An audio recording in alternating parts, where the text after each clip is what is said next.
ఉన్నటువంటి నాయకుడు చంద్రబాబు నాయుడు 1978లో చంద్రగిరి ఎమ్మెల్యేగా తన రాజకీయ జీవితాన్ని ప్రారంభించినటువంటి చంద్రబాబు నాయుడు గారు 9 సార్లు ఎమ్మెల్యేగా గెలిచారు. తర్వాత 4 సార్లు ముఖ్యమంత్రి. ఇంత సుదీర్ఘ రాజకీయ అనుభవం ఉన్నటువంటి వ్యక్తి తెలుగుదేశం లాంటి ఒక ప్రాంతీయ పార్టీ దాని ఫౌండర్ అయినటువంటి ఎన్టీ రామారావు గారికి మాస్ ఇమేజ్ ఉంటే చంద్రబాబు నాయుడు గారికి మాస్ ఇమేజ్ లేదు.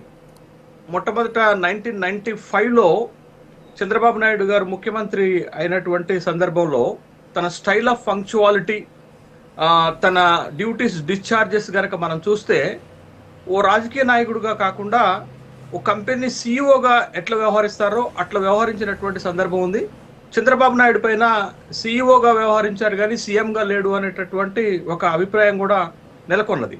కాబట్టి అట్లాంటి స్థాయి నుండి ఇప్పుడు విభజిత ఆంధ్రప్రదేశ్కి మొట్టమొదటి ముఖ్యమంత్రి అయిన తర్వాత మూడోసారి, ఇప్పుడు మధ్య 2019లో ఓడిపోయిన తర్వాత మళ్ళీ 2024లో గెలిచి ముఖ్యమంత్రి అయిన తర్వాత గత 3 పర్యాయాలకి ఈ పర్యాయానికి అంటే 95లో కానీ 99లో కానీ 2014లో కానీ చంద్రబాబు నాయుడుకి 2024 ముఖ్యమంత్రిగా బాధ్యతలు చేపట్టినటువంటి చంద్రబాబు నాయుడుకి చాలా పెద్ద వ్యత్యాసం కనపడుతుంది.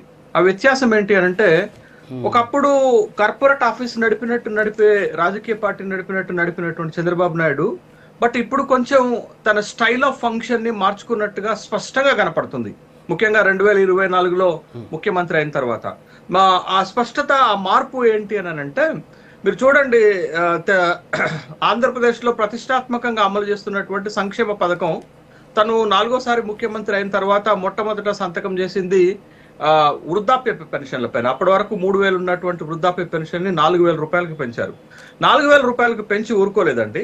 ప్రతి నెల ఏదో ఒక కుటుంబం ఇంటికి వెళ్ళి ఆ కుటుంబ సభ్యులతో మాట్లాడుతూ ఈ పెన్షన్ ని అందజేస్తున్నటువంటి కార్యక్రమం, అంటే ప్రజలతో ఇంటరాక్ట్ అయ్యేటటువంటి కార్యక్రమానికి అక్కడి నుంచి 4వ సారి ముఖ్యమంత్రి అయిన తర్వాత చంద్రబాబు నాయుడు గారు శ్రీకారం చుట్టారనేటటువంటి విషయాన్ని గమనించాలి. తర్వాత ఉచిత బస్సు ప్రయాణాన్ని ప్రారంభించినప్పుడు కూడా లోకేష్ గారితో, పవన్ కళ్యాణ్ గారితో తను డైరెక్ట్ గా బస్సులో ప్రయాణం చేసి సామాన్య ప్రయాణికులతోటి సంభాషించుకుంటూ వెళ్ళినటువంటి సందర్భాన్ని చూసి